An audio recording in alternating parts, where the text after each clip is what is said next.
हे लोगोफोर दिनैनि बे गोदान मोनसे सर्ट आपडेट भिडिअआवहाय गिबियावनो नोंथांमोनखौ गासैखौ बरायनो थालायबाय। लोगोफोर दिनै आं नोंथांमोननि सिगाङाव बे भिडिअनि गेजेरजों बर'नि मोननै गोदानै फैनो गोनां बैसागु मिउजिक भिडिअफोरनि सायाव सुंद' आपडेट लानानै फैलायबाय। नोंथांमोना बे मिउजिक भिडिअफोरा मा आरो सोरनि फाव खालामनायखौ नुनो मोनगोन आरो बबे चेनेलाव नुनो मोनगोन बेफोरखौ आबुङै मिथिनो थाखाय भिडिअखौ जोबजासिम नायलांदो।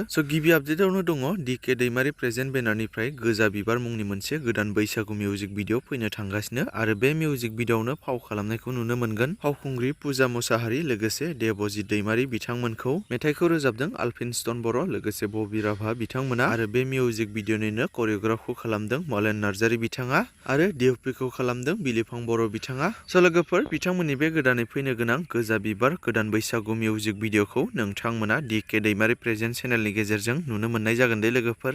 बेनिखायनो नोंथांमोना जाय नायनो गोसो गुदुं बिथांमोना बयबो नायनो थाखाय नेनानै थादो DK दैमारी प्रेजेन्ट चेनेलाव। आरो नेक्स्ट आपडेटआव दङ CM सिने प्रडाक्शन बेनारनिफ्रायबो बारजो आंलाय मुंनि मोनसे गोदान बैसागु मिउजिक भिडिअ फैनो थांगासिनो दङ जेराव बे मिउजिक भिडिअआवनो फाव खालामनायखौ नुनो मोनगोन सायाश्री बसुमतारी लोगोसे रिसिता उजिर बिथांमोनखौ आरो बे मिउजिक भिडिअनिनो मेथाइखौ रोजाबदों पुर्णिमा बसुमतारी बिथाङा। लोगोफोर नोंथांमोना बे गोदानै फैनो गोनां बारजो आंलाय गोदान मिउजिक भिडिअखौबो CM सिने प्रडाक्शन चेनेलनि गेजेरजों नुनो मोननाय जागोन दे लोगोफोर। नोंथांमोना जाय नायनो गोसो गुदुं बयबो नेनानै थाथ'दो।